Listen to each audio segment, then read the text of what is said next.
Hoje chegamos ao último sermão da série. Abra a sua Bíblia no Evangelho segundo Marcos, capítulo 16. Marcos, capítulo 16. Eu lerei os versos 14 a 20. Marcos 16, 14 a 20. Finalmente apareceu Jesus aos 11, quando estavam à mesa, e censurou-lhes a incredulidade e dureza de coração, porque não deram crédito aos que o tinham visto já ressuscitado.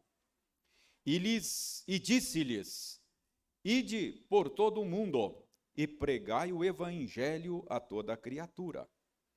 Quem crer e for batizado será salvo. Quem, porém, não crer será condenado. Estes sinais hão de acompanhar aqueles que creem. Em meu nome expelirão demônios, falarão novas línguas, pegarão em serpentes, e se alguma coisa mortífera beberem, não lhes fará mal. Se impuserem as mãos sobre enfermos, eles ficarão curados. De fato, o Senhor Jesus, depois de lhes ter falado, foi recebido no céu e assentou-se à destra de Deus. E eles, tendo partido, pregaram em toda parte, cooperando com eles o Senhor e confirmando a palavra por meio de sinais que se seguiam. Vamos orar pedindo ao Senhor a bênção da iluminação. Aceita, Senhor, a nossa gratidão pela oportunidade que nos dás de nos reunirmos aqui em Tua presença, em torno da Tua palavra, e agora agradecemos-Te a leitura deste texto e a oportunidade que nos dás de meditar nele.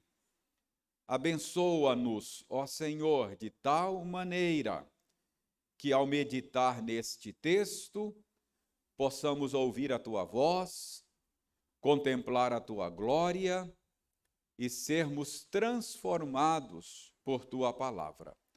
Nós oramos em nome de Jesus. Amém.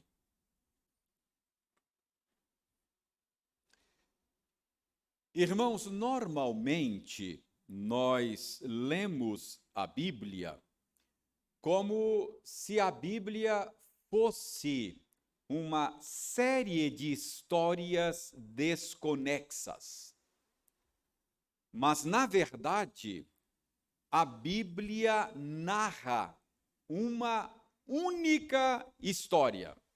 A Bíblia não é o registro de um punhado de histórias sem conexão entre si, mas a Bíblia é a narrativa de uma única história.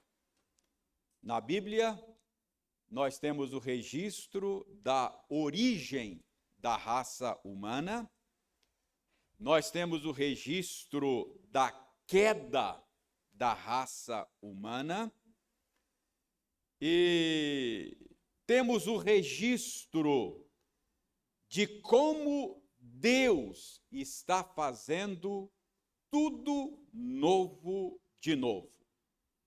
Então a Bíblia começa dizendo que no princípio criou Deus os céus e a terra. Depois a Bíblia conta como foi que nós estragamos com o nosso pecado os céus e a terra que Deus criou. Depois, a Bíblia nos conta como Deus está criando novos céus e nova terra. Então, esta é a única história da Bíblia. E o personagem central desta história de criação e recriação de todas as coisas é o Senhor Jesus Cristo. Ele é o personagem central da história bíblica. O seu nascimento, a sua morte e a sua ressurreição são de fatos eventos cósmicos, eventos centrais da história da humanidade. Por meio do nascimento de Jesus, Deus mesmo, o Deus que criou os céus e a terra, entrou na história dos homens para colocar em ordem a bagunça que nós fizemos no mundo que ele criou. Por meio da morte de Jesus, a velha criação estragada pelo pecado foi julgada e condenada. E por meio da ressurreição de Jesus, uma nova criação veio à existência. Uma nova criação foi inaugurada. Então, esse é o resumo do Evangelho de Marcos.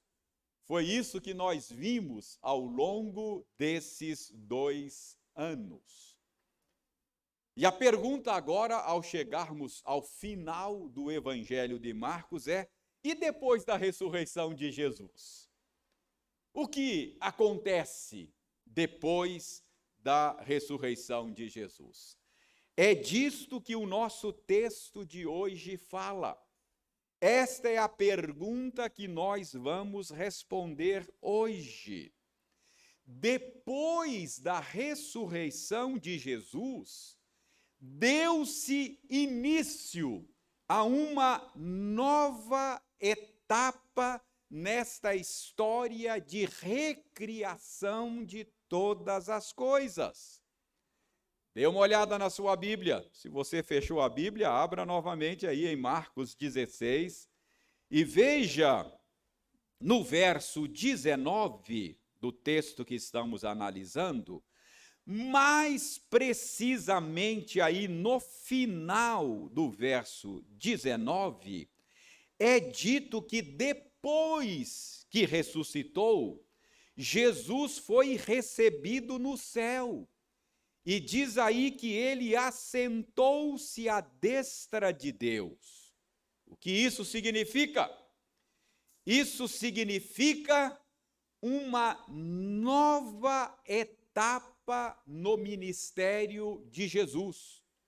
Uma nova etapa na obra recriadora de Jesus Cristo. Preste bem atenção. O ministério de Jesus é normalmente dividido em 2 etapas, em 2 estados. Nós podemos falar do ministério de Jesus em sua humilhação e podemos falar do ministério de Jesus em sua exaltação. Então, a ressurreição de Jesus põe fim ao ministério dele em sua humilhação. E, ao mesmo tempo, inaugura uma nova etapa. Inaugura o ministério de Jesus em sua exaltação. Então, quando foi que começou a humilhação do Senhor? A humilhação de Cristo começa na sua encarnação. foi quando ele deixou o seu estado de glória, onde ele sempre esteve por toda a eternidade, e voluntariamente se fez carne e habitou entre nós, para realizar uma obra salvadora em nosso favor e em nosso lugar. O nascimento de Jesus se deu em circunstâncias humildes, por isso que a gente diz que é a humilhação dele. E durante cerca de 30 anos, ele viveu de maneira anônima, lá no interior da Galileia. E depois, a partir do seu batismo, como vimos no início do Evangelho de Marcos, ele inicia o seu ministério público. E ele sai por cerca de 3 anos, lá ali pelas terras da Palestina, anunciando a chegada do reino de Deus entre os homens. E ao mesmo tempo em que ele anuncia a chegada do reino de Deus entre os homens, ele confirma este anúncio com sinais miraculosos. E como nós vimos ao longo do Evangelho de Marcos, durante esse tempo em que ele ministrava em sua humilhação, ele foi rejeitado pela maioria da sua família. Ele foi rejeitado pelos seus compatriotas. Ele foi julgado por blasfêmia. Ele foi cruelmente torturado pelos soldados romanos. E, finalmente, como vimos ao longo do Evangelho de Marcos, ele foi executado como um criminoso. Vimos que lá na cruz ele enfrentou o abandono de seu pai. Lá na cruz ele viveu as dores do inferno por causa dos nossos pecados. Então, esta é a primeira etapa do ministério de Jesus. Marcos registra apenas a primeira parte da sua obra. O Evangelho de Marcos nos conta ou nos apresenta Jesus ministrando em sua humilhação. Mas agora, a partir da sua ressurreição, vai começar uma nova etapa. Agora, a partir da sua ressurreição, vai começar a segunda parte do ministério do Senhor. Agora, vai começar o seu ministério em exaltação. Então, a narrativa de Marcos termina, mas a obra de Jesus não. Tendo terminado a etapa da sua humilhação, ele agora vai começar a etapa da sua exaltação. Agora é o início do trabalho do Cristo exaltado. Tendo terminado o trabalho do Cristo humilhado, agora começa o trabalho do Cristo exaltado. Ele agora não ministrará mais encarnado entre os homens, como vinha fazendo, mas agora ele ministra a partir do trono do universo. Esse é o sentido do que está sendo dito aí no final do verso 19. Final do verso 19 diz que ele foi recebido no céu, depois da sua ressurreição. Assentou-se à direita de Deus. E de lá, ele continua o seu ministério. De lá, ele continua a sua obra redentora. De lá, ele continua ativo na história dos homens. Mas preste atenção aí num detalhe no verso 19. Veja aí no verso 19. No verso 19 diz sim que Jesus foi recebido no céu, assentou-se à direita de Deus, mas ele fez isso depois de lhes ter falado. Então, notem esse detalhe, é importante. Jesus não foi assunto aos céus imediatamente depois da ressurreição. Antes de ser assunto aos céus, ele gastou um tempo dando instruções aos discípulos a respeito da nova etapa do seu ministério. Lucas, que escreveu o livro dos Atos dos Apóstolos, diz lá no início do livro dos Atos dos Apóstolos que Jesus, depois da sua ressurreição, ele ficou 40 dias antes de ser assunto aos céus, instruindo os seus discípulos a respeito desta nova etapa que se iniciaria agora, a etapa do ministério do Cristo em sua exaltação. Então vejam aí nos versos 15 e 16, nós temos um resumo destas instruções que Jesus deu aos seus discípulos antes de ser assunto aos céus. Versos 15 e 16.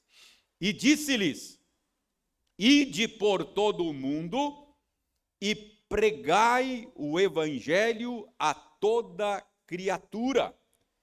Quem crer e for batizado será salvo. Quem, porém, não crer será condenado.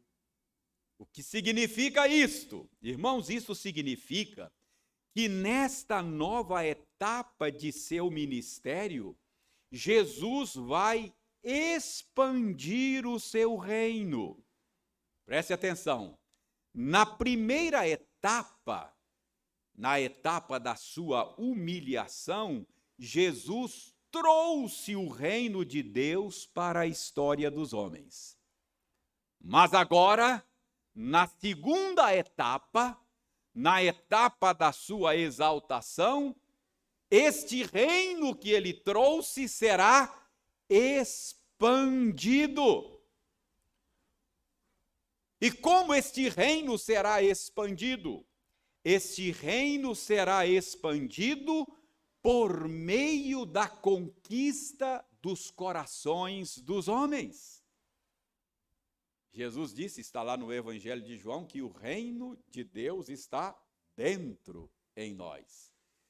Então, como é que Jesus estabelece o seu reino na vida das pessoas? Pela conquista do coração delas.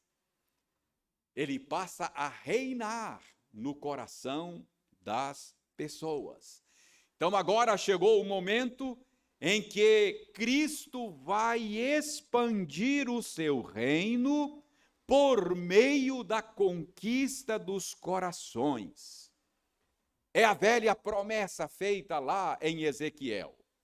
Deus agora vai tirar o coração de pedra, dar um coração de carne, para que as pessoas voluntariamente se submetam ao senhorio de Cristo. Voluntariamente se submetam ao governo de Cristo, ao reinado de Cristo. Então chegou o momento em que o reino será expandido. Esse é o período da história em que Deus vai reunir os seus eleitos de todas as nações e assim vai formar um povo para si. Como é que Cristo fará isso agora, nesta segunda etapa? Como é que Deus fará isso agora? Qual é o método? Qual é a estratégia? Irmãos, ele fará isso por meio da instrumentalidade dos seus discípulos. Por isso é que ele diz: ide e pregai o evangelho. Não estando mais fisicamente presente no mundo, Jesus agora vai usar os seus discípulos nesta segunda etapa da sua obra. E qual é a tarefa que é dada aí aos discípulos? De que modo eles participarão do ministério de Jesus nesta segunda etapa? Está claro aí no verso 15. Pregando o evangelho. E o que é o evangelho? Evangelho é boa nova. Evangelho é a boa notícia. Que boa notícia é esta? É a boa notícia de que o reino de Deus foi trazido para a história dos homens por meio de Jesus. É a boa notícia sobre a inauguração da nova criação. É a boa notícia de que Jesus veio e inaugurou novos céus e nova terra. Irmãos, esta é a notícia mais estupenda da história da humanidade. Deus mesmo, o Criador dos céus e da terra, decidiu criar novos céus e nova terra, depois que nós estragamos tudo o que ele fez. Então, esta é a tarefa dada aos discípulos nesta nova etapa: anunciar às pessoas que em Jesus Cristo, por meio dele, novos céus e nova terra já foram inaugurados. E convidar as pessoas a fazerem parte desta realidade que Jesus trouxe, chamada de novos céus e nova terra. E a pergunta é: qual é a maneira de acessar a esta nova realidade que Jesus trouxe à existência? Irmãos, Jesus instruiu os seus discípulos dizendo que esta realidade é acessada pela fé. O reino de Deus já está presente entre os homens, mas ele só pode ser acessado pela fé. Jesus falou sobre isso a Nicodemos, se lembra? Jesus disse a Nicodemos que se alguém não nascer de novo, não pode ver o reino de Deus. Ele está aí, mas ele não é perceptível aos sentidos naturais. Quem não nascer de novo não pode perceber esta realidade. Ela está aí, mas ela só é percebida e acessada pela fé. Os que creem tornam-se parte desta nova criação. E como é uma realidade imperceptível, Jesus fez mais. Jesus determinou que aqueles que crescem fossem unidos e reunidos numa organização por meio de um sinal visível, que é o batismo, a fim de que esta realidade tivesse, de algum modo, visibilidade no mundo. Assim, a realidade invisível do reino ganha visibilidade por meio da organização que nós chamamos de Igreja de Cristo. Este é o sentido dos versos 15 e 16. Estão aí. Ide por todo o mundo, pregai o evangelho, os que creem são batizados, tornam-se parte de uma organização, dando visibilidade a esta realidade, são parte da nova criação, e os que não creem serão condenados. É isso que Jesus Cristo está fazendo na sua segunda etapa ministerial, que nós chamamos de ministério do Cristo exaltado. Agora notem, meus irmãos, versos 17 e 18, dê uma olhada aí. Estes sinais hão de acompanhar aqueles que creem. Em meu nome expelirão demônios, falarão novas línguas, pegarão em serpentes, e se alguma coisa mortífera beberem, não lhes fará mal. Se impuserem as mãos sobre enfermos, eles ficarão curados. Deixe-me ajudá-los a entender o sentido dos versos 17 e 18. Preste bem atenção. Não pisque agora para você não perder aqui o raciocínio. Não pisque, não respire. Fique atento aí, cuidado. Notem bem. Estes sinais hão de acompanhar, disse Jesus, aqueles que creem. Então, a pergunta é a seguinte: quem são estes que creem? Quem são estes que creem? Normalmente, a gente lê essa passagem e entende que Jesus está se referindo aqui àqueles que ouviriam a pregação dos apóstolos e creriam na mensagem dos apóstolos. Normalmente a gente acha que Jesus está se referindo aqui àqueles aos quais os apóstolos estavam sendo enviados. Mas deixe-me dizer, isso é um engano. Não é isso que Jesus está dizendo aqui. Aqueles que creem aqui não são aqueles que ouviriam a mensagem dos apóstolos. Então, quem são estes, aqueles que creem? Irmãos, a minha resposta é que esses são os 11 apóstolos.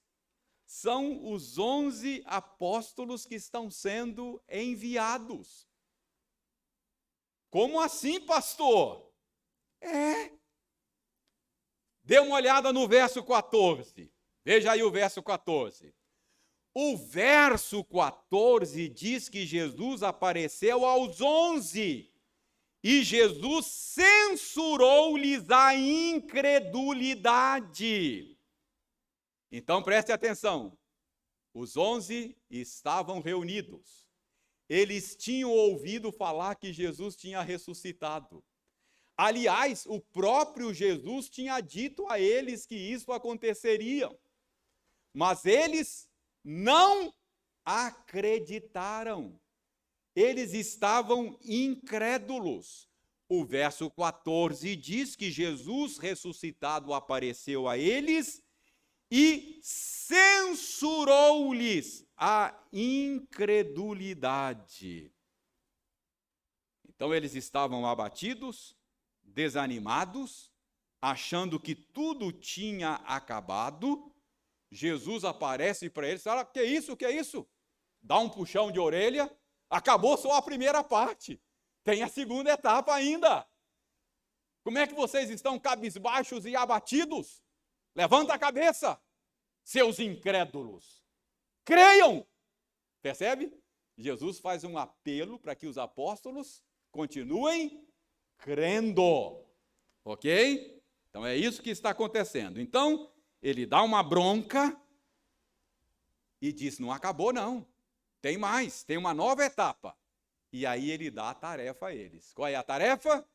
Expandir o reino por meio da pregação do evangelho. Nesse contexto, Jesus faz uma promessa a eles. Se vocês crerem, vocês 11, se vocês crerem e obedecerem, forem pregar, eu vou cooperar com o ministério de vocês e vou confirmar a pregação de vocês por meio de sinais. Esses sinais acompanharão vocês enquanto vocês cumprem esta tarefa. Está claro aí? Que os que creem aí são os apóstolos, os que creem aí são os 11. Então, irmãos, estes sinais não são prometidos aos que creriam na pregação dos apóstolos, mas estes sinais são prometidos aos próprios apóstolos. E qual foi a reação dos 11? Eles creram? O verso 20 vai responder. Dê uma olhada no verso 20. Eles, isto é, os 11, depois de levar o puxão de orelha de Jesus, depois de ouvir a promessa de que Jesus confirmaria a pregação deles com sinais, o que eles fizeram? Tendo partido, pregaram em toda parte, e preste atenção, cooperando com eles o Senhor e confirmando a palavra por meio de sinais que se seguiam.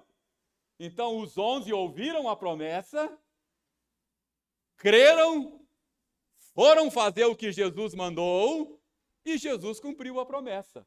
Confirmou o ministério apostólico por meio dos sinais prometidos. Então preste bem atenção. O que nós temos aqui é uma promessa feita aos 11 e não a todos os crentes de todas as épocas. Preste bem atenção. Estes sinais aqui seriam sinais de apoio e confirmação da pregação apostólica. Estes sinais aqui são credenciais dos apóstolos. E por que é que eles precisavam destas credenciais? Irmãos, é que estes 11 teriam agora a tarefa de fundar e estabelecer a igreja de Cristo no mundo.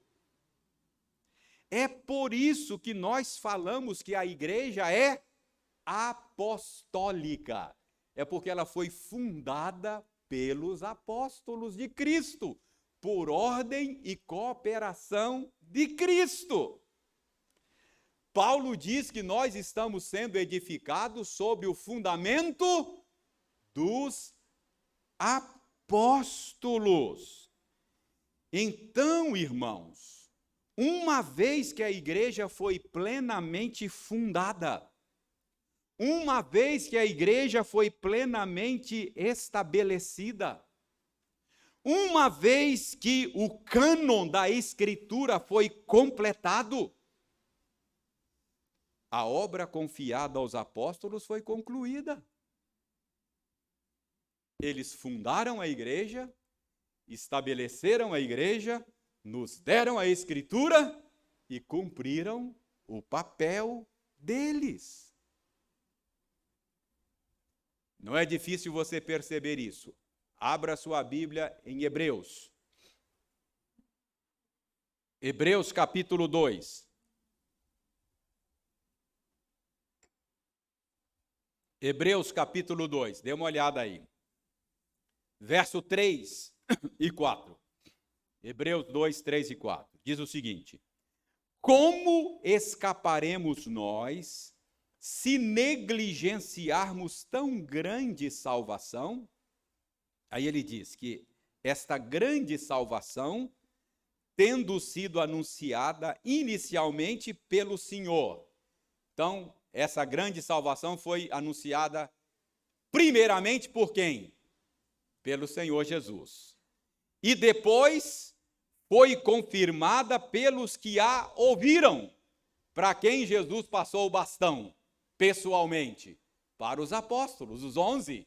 Então, Esses que ouviram de Jesus pessoalmente são os 11. E o que Deus fez com o ministério apostólico? Deus testemunhou juntamente com eles por sinais, prodígios e vários milagres, e por distribuição do Espírito Santo segundo a sua vontade.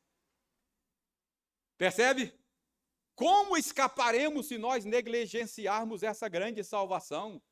Ela foi anunciada primeiro por Jesus, depois foi anunciada por um grupo que Jesus treinou, e o anúncio desse grupo foi confirmado, homologado por meio de sinais e maravilhas.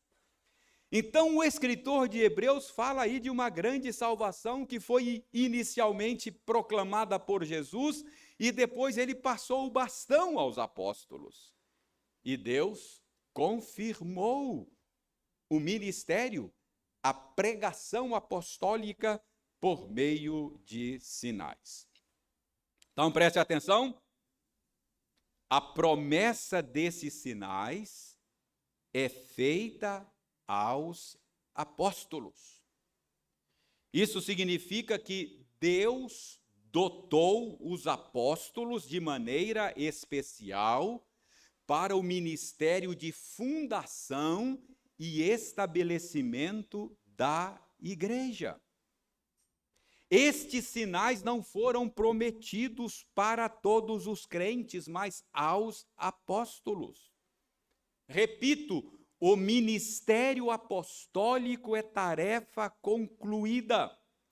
Os apóstolos foram dotados de maneira extraordinária para uma tarefa específica já terminada. Agora preste atenção. Preste bem atenção. Com isso, eu não estou dizendo que Deus não cure pessoas hoje.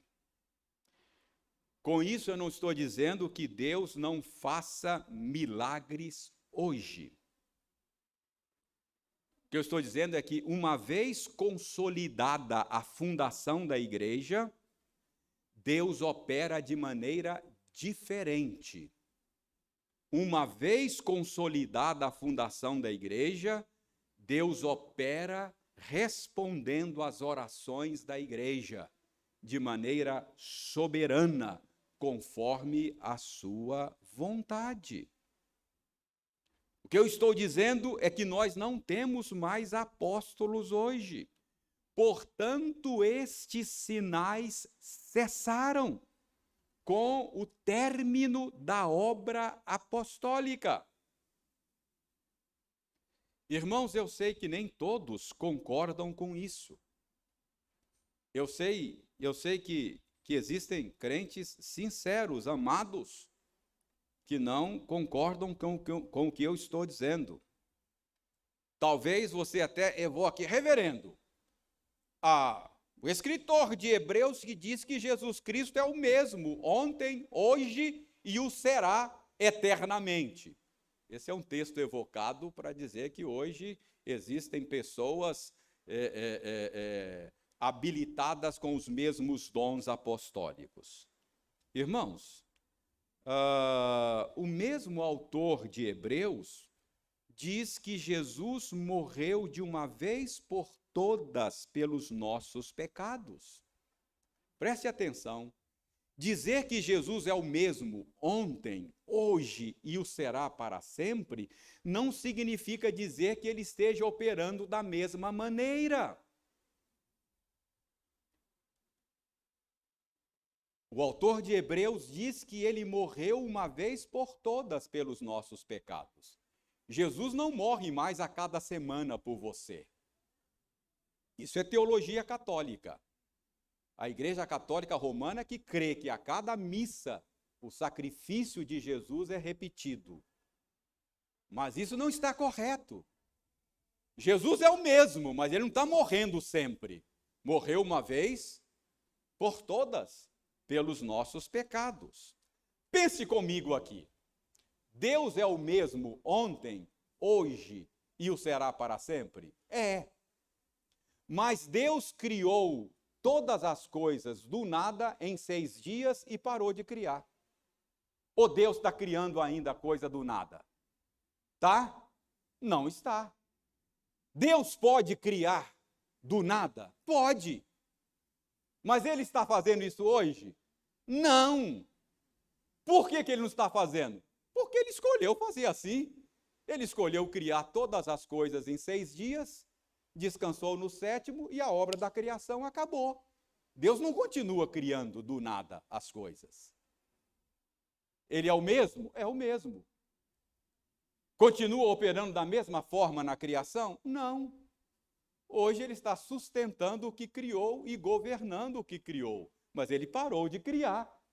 Então dizer que ele é o mesmo ontem, hoje e será para sempre, não significa que ele esteja operando do mesmo jeito.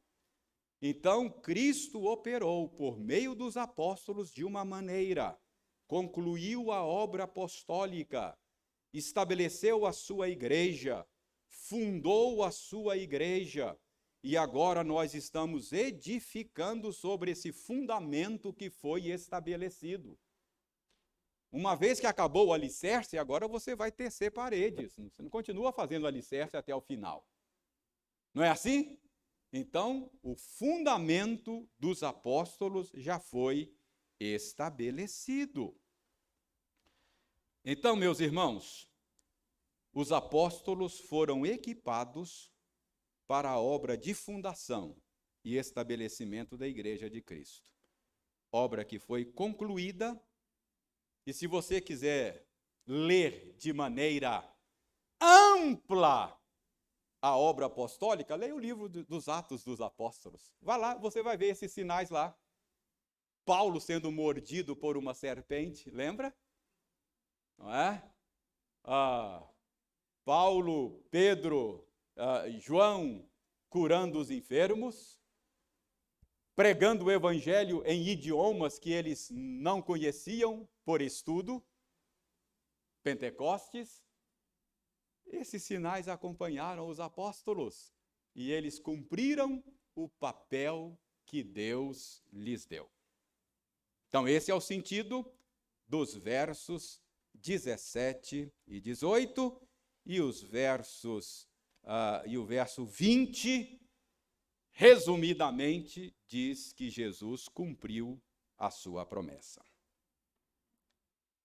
Irmãos, normalmente nós lemos a Bíblia como se fosse uma série de histórias desconexas. Mas a Bíblia é uma única história. Na verdade, a Bíblia é uma única narrativa. É a história da origem da raça humana, é a história da queda da raça humana e é a história da redenção de uma nova raça humana. E como eu disse, Jesus Cristo é o personagem central desta história de criação e recriação de todas as coisas. Por meio da morte dele, a velha criação estragada pelo pecado foi julgada e condenada. Por meio da ressurreição dele, a nova criação foi inaugurada. E onde está Jesus hoje? Ele está à direita de Deus, assentado no trono do universo, expandindo o seu reino por meio da pregação do Evangelho.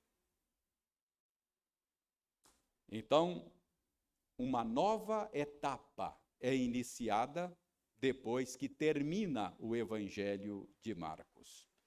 É a etapa da expansão do reino. E essa etapa que está em andamento será concluída na segunda vinda do Senhor. A Bíblia diz que ele virá para julgar o mundo com justiça, concluir a sua obra de recriação de todas as coisas. Então, nós estamos vivendo aquele tempo de proclamação do Evangelho e o tempo do convite da graça. Se você for um cristão, qual é a implicação disso para você? A implicação disso é que você deve proclamar o Evangelho. A implicação disso é que esse é o tempo de você contar para os seus amigos, para os seus parentes, que em Cristo uma nova criação foi inaugurada. Se você for um cristão, esta é a sua tarefa, até que Cristo volte. E se você não for um cristão, tem implicação para você também. O melhor que você faz é aproveitar esse tempo da oportunidade e arrepender-se dos seus pecados e crer em Jesus Cristo. Porque crendo em Cristo, você já fará parte da nova criação que veio à existência quando ele esteve aqui, encarnado entre nós. Crendo em Cristo, você já será nova criação. Você fará parte desta nova criação que foi inaugurada e é acessada pela fé. E se você permanecer rebelde contra Cristo, você continuará parte da velha criação, que já foi condenada lá na cruz e será descartada quando Cristo voltar para consumar a sua obra. Então, este é o convite da graça feito a você nesta noite. E eu espero que você entenda, pela graça de Deus, e que você aceite esse convite da graça. Aceitando-o pela fé em Jesus, você já é parte da nova criação que está vindo à existência. Já foi inaugurada e será consumada na segunda vinda de Cristo. Não aceitando, você é parte da velha criação, que está com seus dias contados. Será descartada por Cristo na sua segunda vida. Que Deus tenha misericórdia daqueles que já são seguidores de Cristo, para que eles cumpram bem a tarefa que nos foi dada para esse período. E que aqueles que ainda não seguem a Cristo e que estão me ouvindo hoje, queiram aceitar o convite da graça enquanto é tempo. Que Deus tenha misericórdia de nós. Amém.